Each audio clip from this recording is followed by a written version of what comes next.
such a good one. There are a lot of things that are trademarked before they even happen, like Candy Burris. She on Real Housewives of Atlanta, and she came from Escape, the group Escape. Yes. She patent or trademarked or patent, I'm not sure which one it was, her son's name years and years ago, because she knew she wanted his name to be Cash, and she or Ace, and she wanted to have that for herself. That way nobody else could use it in a certain way. Hmm. It's the same thing. She believed in it and wanted it so much that that's what she did. There are Yeah. some parents I that agree as well. exactly. And Hmm. you with your daughters are actually on the business. That Yeah. business is already theirs. They are already entrepreneurs. They are walking entrepreneurs. When you do Period. photo shoots, they're involved. When you talk, they're involved. They listen, they hear. You're growing them up to already be entrepreneurs, and it's something already in their name. We can kind of almost do a lot of things at any level. It can be done. But Yeah. if you have to take the time and have that mindset to really believe in yourself and make it happen, and at Hmm. least try. Will you fail? Probably. Yeah. You probably will. I used to have a tax business, and I decided this ain't for me. I don't want to do it. Hmm. I tested the waters before I just dove into buying a tax office and getting employees and getting, I was licensed, but before getting funded, all these other things, before I did that, I did it from home to see if I would like it, to see if it was something that I could really, get into and dig it. I And didn't like it. that's so true, because it's like with failures, we're so afraid of that word, but failures is really just experience. Lesson. So, Mhm. this is a lesson and experience. You're able to say, I'm credible. Okay. I know Right, business because I did this. You know what I'm saying? right. So I think that it's important to try 100 things if you have to, if you're going to find that one thing that's actually for you. I think that's a really good idea. Um, Hmm. Another thing I did in high school, I wanted to be a hairdresser. So that's Hmm. what I wanted to do. And so my junior year of high school, I did ROP and I did cosmetology. And Hmm. so every weekday night after school, I went to cosmetology, and I got out at 10 o'clock at night. So I've been kind of focused and dedicated since then. But I thought this is the best time. It's free. So Yeah. anyway, I went and did all of that. And then I decided I don't want to do this either. I was Uh-uh. like, I really like doing it, but I like doing it as a hobby. I like doing it so I can make sure that if I fall on hard times or I just lack time, I could always take care of myself. So it's still invested in me, is the way that I looked at it. Hmm. And my niece needed her hair braided for school. I was able to braid her hair. When I Yeah. was going through a tough time and I was in college, I was able to do my own hair, nails, and feet, Yeah. because that's something that so still it wasn't a failure, and I still got something out of it. Hmm. So, you I used know, to do hair myself when I lived in yeah, Chicago. I was passing out flyers like, "Hey, getting clients in." This was when I was like 15 years old. That see, that's what got me my plane ticket. You know, that's to North yes. Carolina. But that's what's up. Start working. Yet the entrepreneur mind, and the thing that changes that to it. I don't know about your experience, but my experience, my mother, she didn't have. My mom was a single parent, so she didn't have the resources to do it Hmm. financially, but she had the resources to figure out how to get it done. Or we would do things on the side. And I say we because I wanted to do it with her, because I Yeah. felt like it was for me. So I wanted to do it with her so that we could do it together and I could learn from her. To take this money and maybe do barbecue plates and flip it and do something else. That to Yeah. me was perfect. It was something I wanted to do. So that's how I was able to pay for cosmetology, Right. the kit and stuff that I needed. That allowed you to be more invested. So when I decided I didn't want to do it, it wasn't like I just don't want to do it. I actually Hmm. thought about it because I invested in it too, more than just my time. And then Yeah. I thought on the side, I don't want to do that, but what with what I've learned, what can I do now? So I started braiding on the side and making money. I started doing pedicures on the side and manicures and making money. And so it allowed me to still make money. I worked for myself starting at 14. Why not? Exactly. Right. You can, but it Hmm. takes the parent to also be willing to do their part. Because my mom had to get me back and forth every night. You Yeah. know, you have to, parents have to pay attention to their kids and invest into what their kids want. You are the only person that could see, oh, I'm looking at Julia and I know that she does this. Let me start, paying attention to that and drill down and get some things going for that. Yeah. And a lot of parents don't do this. And I think it's just so sad because kids have to grow up and then try to figure themselves out again because they haven't tried enough as a child. They've been so restricted and the parent is so fearful. That's why it's so important to get over that fear of this, so that your kid can begin to blossom the way that they need to and develop right and be able to try a lot of different things. Like my daughter, she flips all like everywhere. She just flips. So we put her into gymnastics. Smart. You know what I'm saying?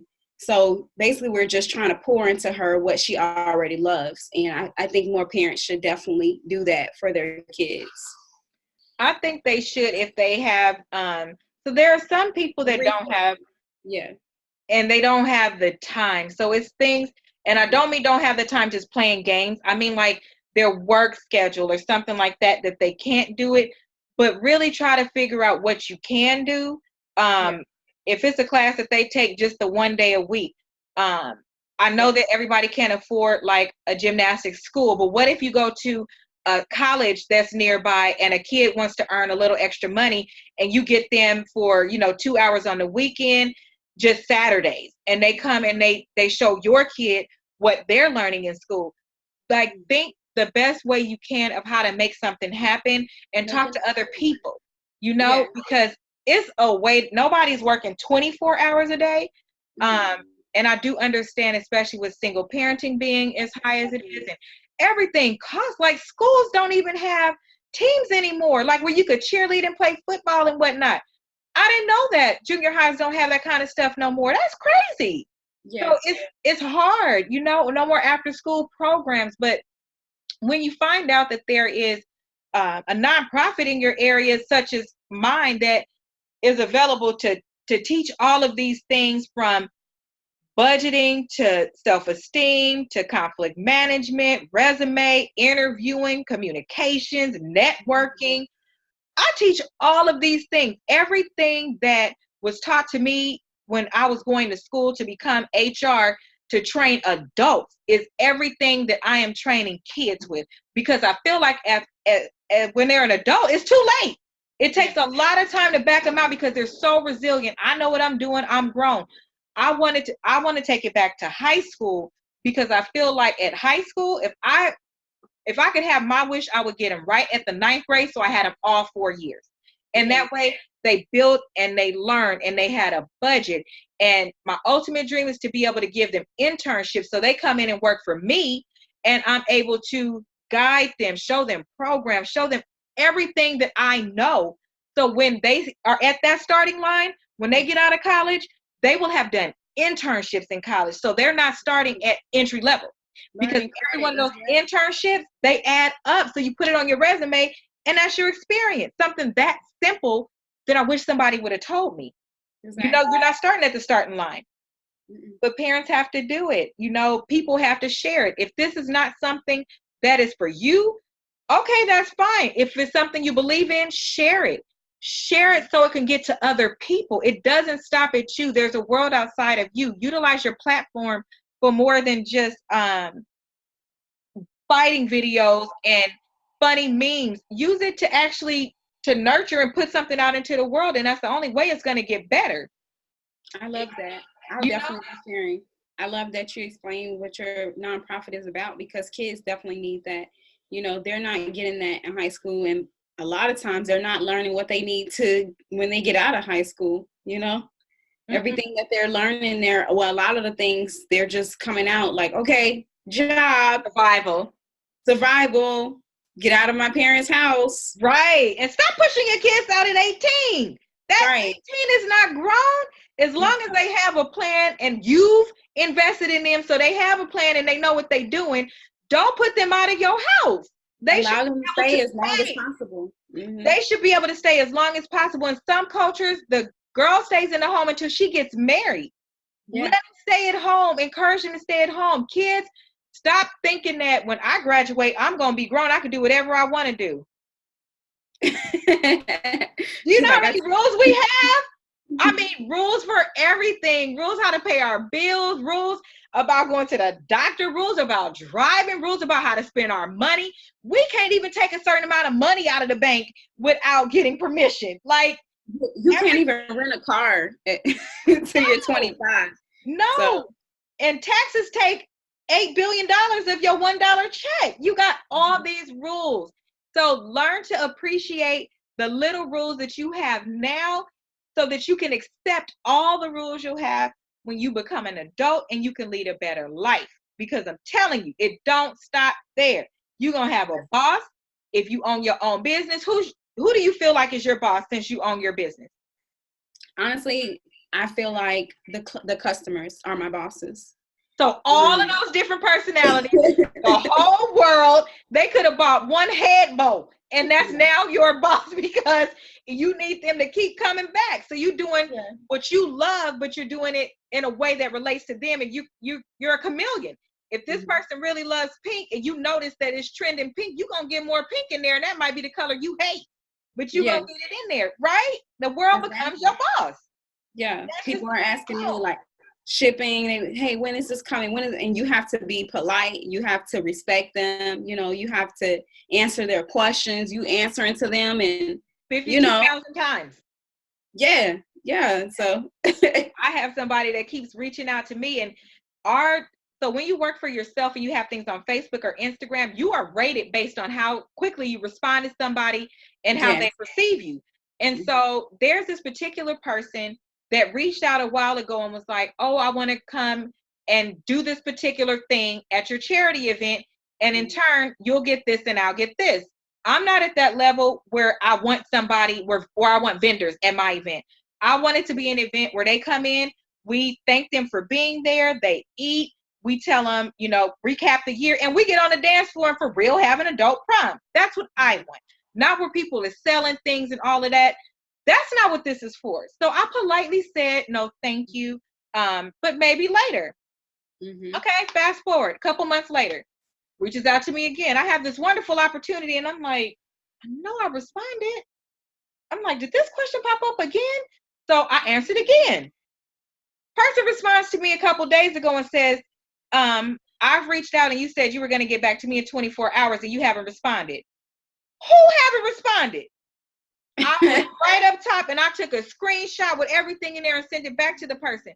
By this time, I already had an actual sponsor that was from this company. And so I could not have this person come in even if I wanted to, because I offered her the same opportunity.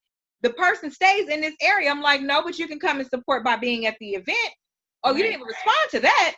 But to me, you have to be careful in how you respond to people. Although that person reached out to me 3 times and at this point actually became kind of a threat, I still had to make sure that I responded, but with facts. So that I made sure that if anything was screenshotted or anything like that, it's nothing they could do to alter that to make it look any different because I have my record. I didn't respond and say anything like, oh, I'm sorry. I didn't say I'm sorry at all because I'm not. We didn't do anything. I responded and said, oh, actually, I responded here. Is it something additional that you needed? And the person still kept trying to sell. You have to carry yourself like that. One of the things that T.D. Jakes said is he was kind of stating some facts about entrepreneurship. And he said, a man like me will get sued. So I got to watch what I say. Period. So I just. They're coming for you. And have you seen those people that and this is important too. And I tell this again, it goes back to high school. If it goes back to forever, if you make silly decisions, people have camera phones all the time. They are waiting with some of that stuff. And some people are so mean that they'll hold on to something from you since high school. Wait till you make it big because they see the promise in you. Remember when this happened? Yes. I just saw that recently. This girl, it's like she took some time off of social media. It was very you could recognize that she was taking some time off to probably get herself together. Like sometimes we need to get out of the social media world, but she came back with a photo, I've been, just like a little comment, I've been accomplishing. And one of her probably old friends, you still working at, this girl has leveled up. What do you mean? That's just trying to destroyed her character and maybe what she's going after. Just why would you comment, are you still working somewhere? And so she had to clap back like, no, I'm not working there. It's been over a year, baby. Okay. So I just think that people try to work on the character, destroying people's character, and it's very sad. It's very, very sad. Now, I will say this, and this is probably an extreme example, but it's relevant. It's what you see on Love and Hip Hop. All kids see it. So I don't feel like it's inappropriate to bring it up as an example. Yeah. So we will see some people that, for whatever reason, because of the background that they came from, they've either committed crimes, they've had to be a stripper, anything like that. I can never say what type of decisions I would have made if I would have been in their place. Okay? Yeah. That is where compassion comes through, and that is where you don't judge people. So in the event that is any of my babies out there and later on you make some bad decisions, don't ever let anybody make you feel like that bad decision is who you are, or not even a bad decision. That may have been the only decision you felt like you could make, and you were doing the best that you can, period. Okay? Nobody has the right, once you have been delivered, found a better place, moved on in life, glowed up, whatever it is, nobody has the right to pull you back into that space. Own it. Own it. If they bring it up, it's not an embarrassment. It's something that you went through and you came through, and now you can evolve from that. And I'm sure that's why you'll probably have the audience and the support and all of those things that you will have. Don't ever let nobody make you feel like you less than. I don't care what you've done. I don't care what they have pictures of. I don't care what they have video of. Don't let nobody make you feel like you less than. Own it and be like, oh yeah, I did do that. Ain't that bomb how I came up from that? Ain't that bomb how I use that as my platform? Ain't that bomb how I'm not stuck in that place? Look at me. Look at me, because you had a straight path and you still getting on my nerves. But look at me. You so miserable that you wanted to bring that up. Look at me though. I was happy then. I was so happy that I pulled myself out of that. I used that to get me where I am. I can help you. I pray for you. That's what you do with that. That's what you do with that. You own it. Don't hide. Own it. Own it. Because that's all you can do. Otherwise, you're like a prisoner to them. You always wonder, well, God, I hope that don't come back up. And if God, I hope they don't say that. Yeah. If you want to, utilize some of that stuff when you talking as a part of your story. Like, tell it from the beginning. I'd rather tell my own stuff than somebody else tell it. Okay. Tell it. Yeah. That actually happened to me. That actually happened to me. And I was like, you know what? I'm going to own it. And that's a big part of leveling up in entrepreneurship. Like, just embracing your journey, because people need to know where you come from, so that when they try to follow you or try to utilize your service or look to you for support, you can relate to them. So that part you should not hide, and you should own it, because there's going to be somebody out there that's going to come who saw you trying to hide it, and they're going to be the ones to try to mention it. So that's truly important.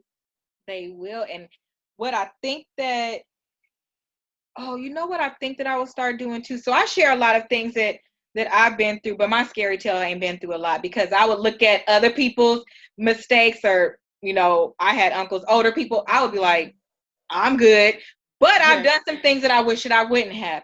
And so when you tell your story, like, tell your story in a way where you say, let it be a lesson. So when you're telling me a story, telling this is what I did because I didn't feel like I had another avenue. But now I know if I would have done this, I could have accomplished the same goal by doing it this way. So that's my story. But I'm here to tell you my story, so I can tell you now that I'm older and I look back, this is what I would have did to get there.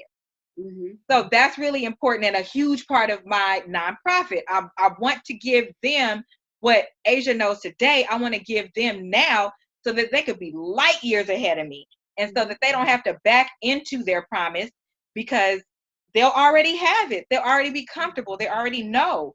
And so it'll be different. Isn't it so sad how people are discovering their promise later in life, like so much later? I tell myself all the time. I admire you, because I didn't. I'm telling you, I was told I wanted to be an interior designer. So I was like, oh, I want to be an interior designer. I can't wait to do it. And I was told it was stupid. I was told that's not what you do. No, you need to have some, that's not going to make no money. You need to go to college. You need to do this. And so a lot of people in my childhood, in fact, told me a lot of things that I did was stupid, or it didn't make sense, or don't be silly like that, or don't play like that. You need to act like this. You need to, I can remember dancing in a store one time, and I was dancing because the song was on, and I was little. Don't act like that in public. But I was a kid. Like, why couldn't I act like a kid? Why are you trying to make me act like an adult? And so for me at that point, that was the moment when I was told that that was a dumb idea. I will never forget where I was and who told me that. And I know they did it out of love. Either way, that killed me. That killed the creative part of me, and it made me so strategic, so like this, that I didn't enjoy a lot of my life because I was like, it's not time to enjoy. You're not where you are. You're supposed to do this. You're supposed to do that. And so now, 2 years ago is when I finally decided, Asia, just do it. But before that, it was like, that's stupid. Keep trying to make it to be a VP or an executive. That's really not what I want to do. I love HR, but I don't desire to be a VP. That's too much work for somebody else's company and too much stress on my shoulders, when I feel like my purpose is to give back to the world and to give back to youth. But I was too scared to do it because I thought people was going to tell me that I was stupid. And I have heard that before. Well, how do you make money? I don't. Or I don't make money now. It's like they tell you to play your role. You know what I'm saying? They want to box you in. Once you try to establish yourself, even when you're trying to establish yourself in maybe business or even working with someone, they love to box you in, and they will never let you change your name. No. So that's why it's important for you to, have that openness about what you do. Just, being what you want to be despite what people want you to be. Exactly. It's sad the way that an adult can dim a child's life, and they don't understand that. They're thinking they're doing what's best for them, but are you doing what's best for them or what's best for you? That's just my reality, especially in today's age. Like, we see people, having phenomenal careers and so many things now. So it's not like back to when light was invented or airplane was invented, where it was just far-fetched. Now it is so much going on that a child could be almost anything. And so it's kids getting paid on YouTube and everything else just to play video games. You can be anything you want to be. So let them tell you, let them express that passion, and then you feed into that. And if the worst comes to worst, still build the foundation of education, reading, seeking knowledge, all of those things. And it's schools that teach video gaming now. So if you want them to do that, still let them do what they want to do, though. Don't make them do what you want them to do, because you're killing that person was put here for a reason. You're killing their promise, and that's not what's supposed to happen. It's not, but it happens I'm a victim of it. It happens. And so you never even look at that part of yourself. You're shy. I wasn't shy at first. You're shy. You feel stupid. You're afraid. All of these, everything that you're not supposed to be is embedded in you. And you remember those times that you reached out with, or something like small that you tried with, and you were immediately shut down and made to feel stupid. Like, people laugh, like, that's stupid. You're not supposed to say that. Words have power. Like, I don't understand.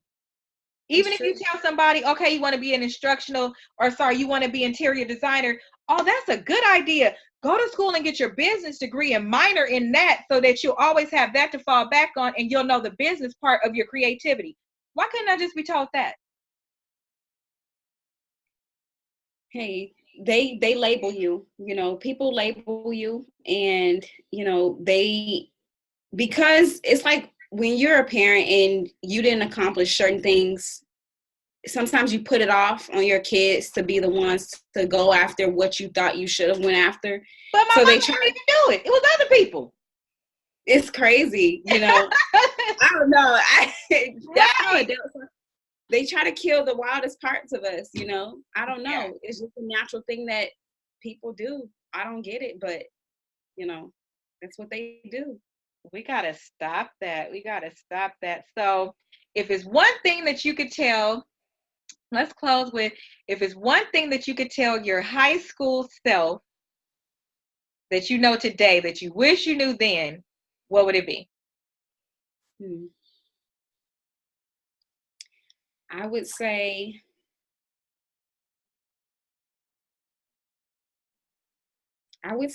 talk more, because I was very shy and I didn't talk and I didn't have friends. So I would say talk more, Okay. because now I'm finding my voice. I find that, you know, I actually have a very penetrating voice to you know, change hearts and transform lives.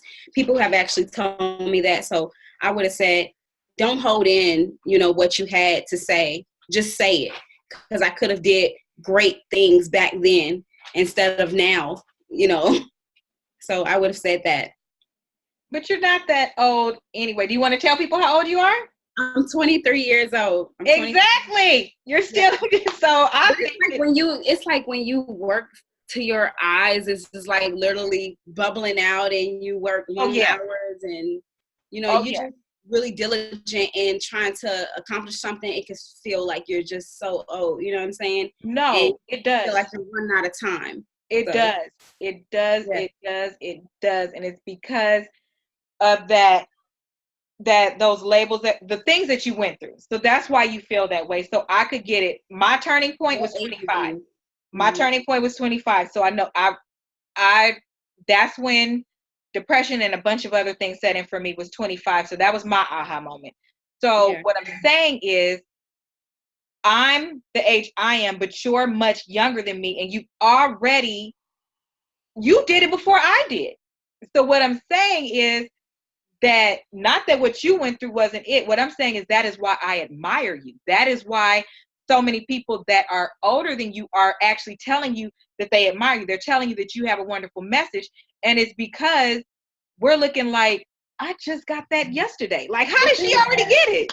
And I know you want to close, but this is go ahead. This is the thing. It's like our timelines are actually different, but it's like you're saying I did it before you did, but I'm looking at you saying you did it before I did, because it's like you've had so many experiences in your life. I haven't had those experiences. You've had so many things that you've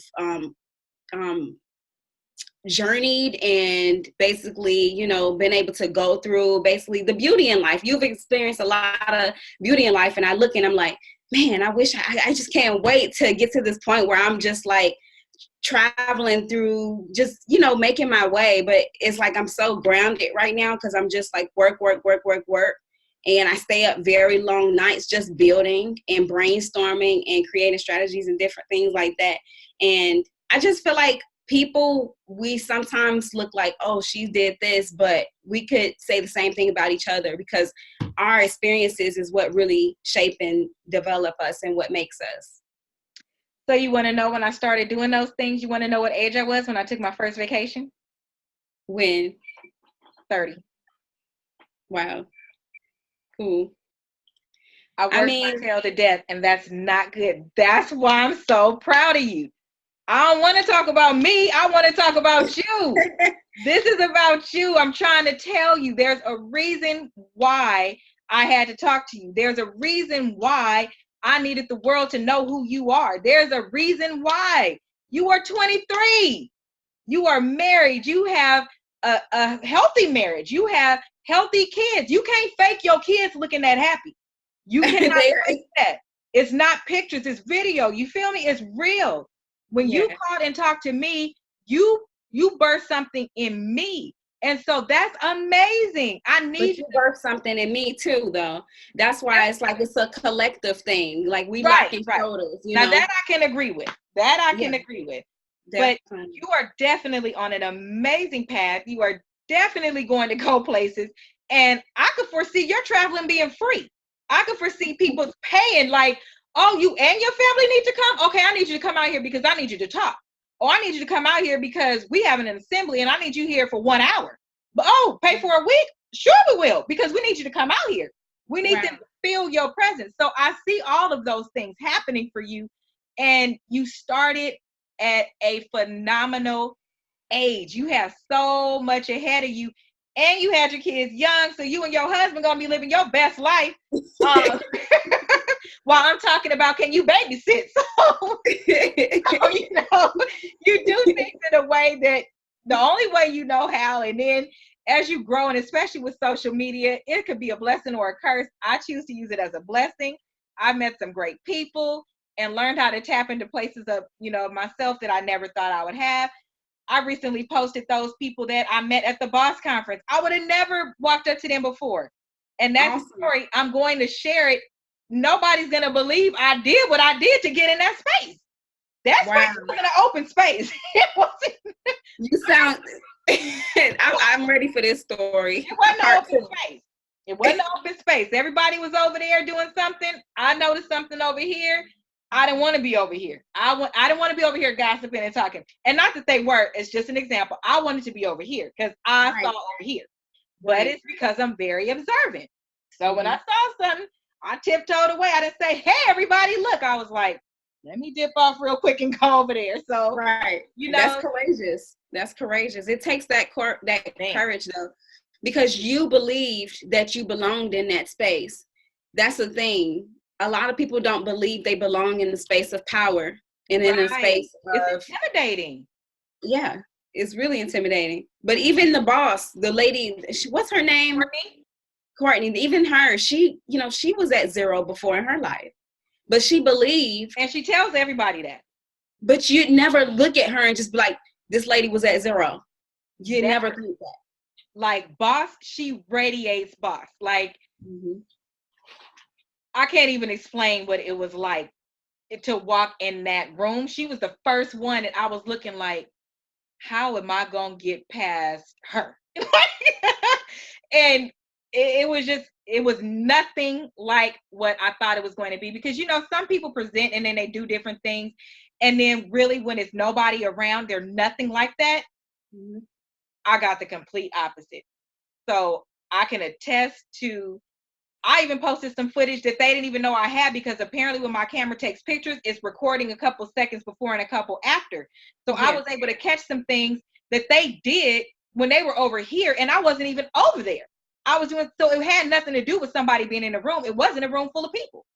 It was them interacting with each other. And so that fueled me to come back and to be more courageous and to keep walking in my purpose and to keep talking, even if nobody is listening today or one or two people. Eventually they will. That's the thing. When you first start talking, it's not for others to listen. That's what I was told here recently. I was watching a seminar. When you first start talking, it's for you. You know, when people start a podcast, is people going to just log on? Are they that popular? No. Probably the first half of that podcast, like the first 50 videos, is literally going to suck. And then when you keep going on, it gets better because you're practicing, you're finding your voice. You know what I'm saying? And once you do that, people are going to be like, oh, wow, she's consistent. She doesn't care. I need to go hear what she's doing because she's doing something right. You know, she's not doing this for me. She's doing this for her. So, yeah, when we do things, it's really for us to get into the just the motion of it, you know, get comfortable with it. I can believe that. I told Michaela that. So Michaela's the person that won this prom scholarship last year, and she was in the program. And I remember telling her from the beginning that she could open up to me, because I said, I could guarantee you that through this process of mentoring you, because I took her on personally, I was like, I'll be your mentor. So I took her on and I said, I bet you I'm going to learn more and grow more in this than I expected. I said, so I don't know all the answers. Work with me. I said, be patient with me, but I can promise you I'll always tell you the truth and we'll always work through it together. Fast forward, I said I would never record. She said she would never record. I was like, I'm not doing it. We recorded together. So I could call is trying to cut us off. On your thing? Yeah. Okay, well, you go ahead and take that call if you need to. We will wrap up there. Tell everybody where they can follow you. Or do you want me to put it in the description below? You can do that too. You can follow me at Siage on Instagram, Siage_it, because I like to Siage it. That's my nickname. And you can also follow me at Siage on Facebook. Awesome. So thank you for joining us, and I'll be talking to you soon because we apparently have a lot to be talking about. I think I'll break this into 2 segments. But yes, thank you so much. So let me know when you're available again so we can talk. Very therapeutic. Thank you for having me. I appreciate it. You're welcome. You're welcome. See ya. See ya. Thank you, everybody, for joining. Crystal had to take a call, which is, it's okay. And it's actually wonderful. I, again, am going to break this up into maybe 2 or 3 segments. I hope that you enjoyed everything that we talked about. I hope that it is relatable. I hope that it is something that you feel like is of value. If it's not to you, make sure you still share because it could be with someone else. So we want to make sure that we not only take care of ourselves, but we also take care of our village, which is the most important, right? And so what I also need y'all to do, okay? I need you to subscribe. Thank you. I need you to subscribe. I need you to become involved. If it's something you don't like, tell me what you do like. I don't need you to tell me that you don't like this or that. I need you to tell me what you do like. That way we can work on it and we can grow, and this can become something that you look forward to. I am going to make a schedule, and I believe that I'll be posting 3 days a week. So I'll do an interview. I'll do something with me with makeup. And Katie's been sick for a while, so I'll do something with her. But stay patient with me. I'm building this out to see exactly how it will work. It's so much I want to do. When you get excited and you really want to do so much, you try to do a lot of things, but definitely jumping back into the makeup. So I'll do at least 2 of those a week and then fill in the other days. So I guess I'll be releasing 4 days a week. We'll see how it goes. Hold me to 3. Hold me to 3. So don't forget to become a part of the family. I'm so glad you're here.